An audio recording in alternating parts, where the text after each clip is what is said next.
Hello and welcome to PocketGamer.biz's weekly news digest for the week ending 20th of November 2014. Hi, I'm John Jordan. So this week we've been, Pocket Gamer as ever has been zooming around the globe, so we've had people in Korea, so there's been the G-Star conference consumer show, game show in Korea, in Busan, where we had a party and people have been there, and also the other big show this year has been a bit closer to home in Helsinki, so there's Slush 2014, so Slush isn't a game show, it's like an IT kind of technology, VC, kind of isn't Finland great kind of show, and it's a lovely show. So we've had people out there, we've had a mobile mixer, and we also had a big indie pitch which I was out for at the start of the week, and congratulations to Critical Force Entertainment who won our big indie pitch. And it's interesting, I mean obviously we all know that Finland is a kind of a high level place for games these days, following on the back of kind of Rovio and Supercell. Lots of other companies have raised a lot of money, but it's interesting that even below their kind of level, this is like just a lot of startups there, a lot of kind of single man bands, a lot of kind of small companies just kind of doing interesting stuff. And it's also interesting to see that our third place game actually was Calvino Noir, who are actually from the UK, so they'd gone all the way to Finland for Slush and came along to our indie pitch and got third place. So kind of interesting that kind of Finland is kind of sucking in kind of talent from all over Europe, but it has conferences like Slush. The other kind of interesting news of the week, there's been kind of some interesting kind of bits and bobs, I guess, kind of one, kind of make significance of it as you will. Apple has dropped the term free from its, what previously were free to download games. And now instead of, previously when you looked on a free to play game, it would say free, and now it says get. So I mean, it's kind of a subtle change, but everyone's obviously looking to how the EU commissioners have been kind of moaning about free-to-play games free, and kind of the long follow of government legislation about a free-to-play games really free, and that kind of it's not even really a philosophical question, but because obviously in most cases it's very hard to prove that a free-to-play game isn't free to play. You can grind it if you want to. I guess there's an argument about whether waiting 2 days for your base to upgrade is a human right of game players not to wait for more than 2 hours or something, I don't know. But that was kind of an interesting one. I guess we'll kind of hear more about that over time. Legislation always tends to follow technology by about 2 years. And the other kind of news, it wasn't really news so much, but it's kind of something that we kind of wrote a lot about on PocketGamer.biz this week. And it's something that's kind of has caught a kind of resonance, I guess, for lots of different reasons other than the fact of its kind of news. Was a game called Monument Valley. So it's kind of pretty well known. It came out earlier in the year. It's from a company called Us2, based in London. And they're not really, their main business isn't making games. They're kind of a user interface kind of company. But they've been making games, so they've had a few kind of games. They used to kind of write about how unsuccessful their games were and how useless they were, in a sort of a very British depreciated humour type way. And they had a game called Whale Trail, and that was kind of an interesting thing. It was a paid game to begin with, and it kind of didn't really work as paid, so they went free to play, and they got some audience backlash on that. And but basically they always make very nice looking games, if you can argue about the business model. So they've made Monument Valley, which is a kind of Escher-esque kind of puzzle game. Beautiful graphics, won a kind of Apple Design Award, and is $3 to buy, and you get 10 levels for that. So people who want to buy it. It's got very good reviews. You know, if you buy it, I don't think you're disappointed that you spent $3 and you've got this kind of beautiful game. So as developers tend to do, they decided they're going to make some more levels. So they made another 8 levels, and they put it in the game as a $2 in-app purchase. And when that came out, there was.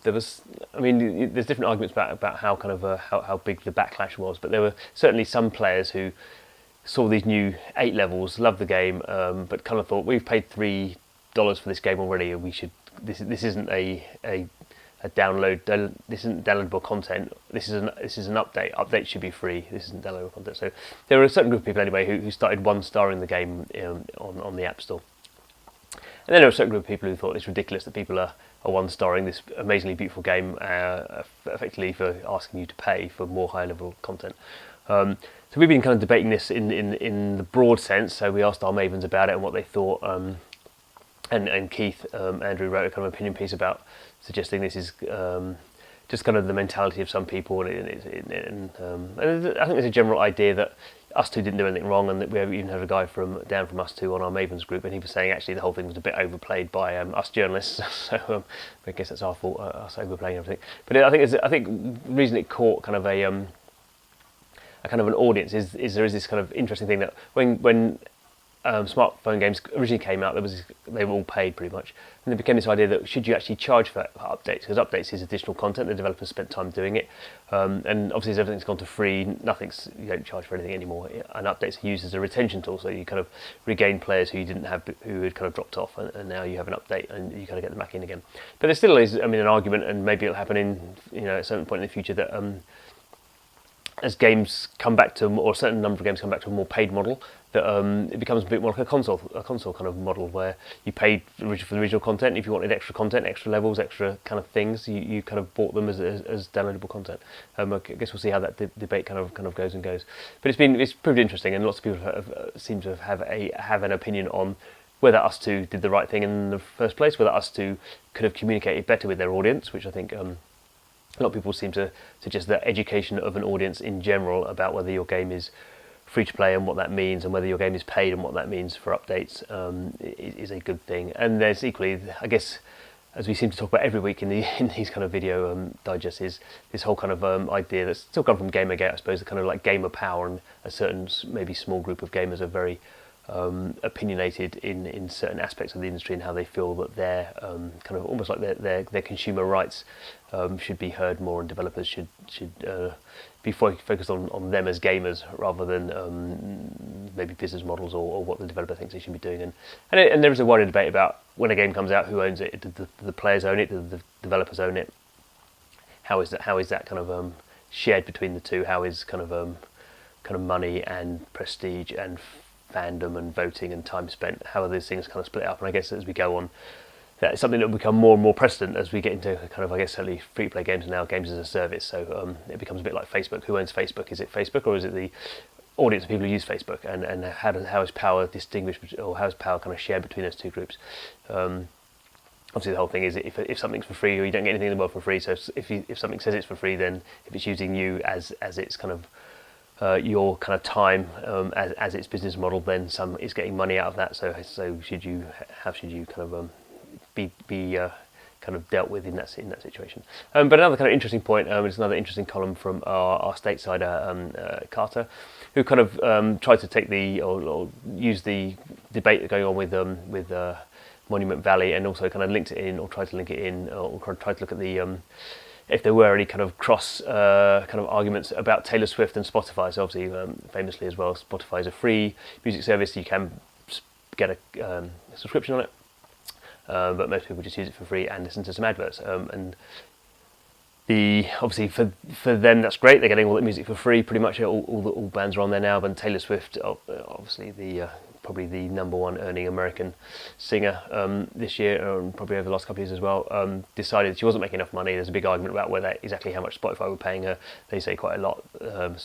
Taylor Swift's management say not as much as they think, and obviously they pulled all her music. So in the long term, is that bad for Spotify? Or is that bad for Taylor Swift? Her album's now number one, so maybe it was a cynical thing that she kind of wanted to sell more albums, and her album has sold more than I think most other American number one albums for the last couple of years. So maybe she's the winner in this particular kind of case. But anyway, Carter was looking at the fact that games are worthless now, but you need to give them value by doing something more than just going, I've got a game. And kind of Taylor Swift, I guess, has suggested that her music isn't worthless by taking it off Spotify, where it kind of was worthless, or her management said it was worthless to her, and it's given it value by forcing you to buy a physical copy of it.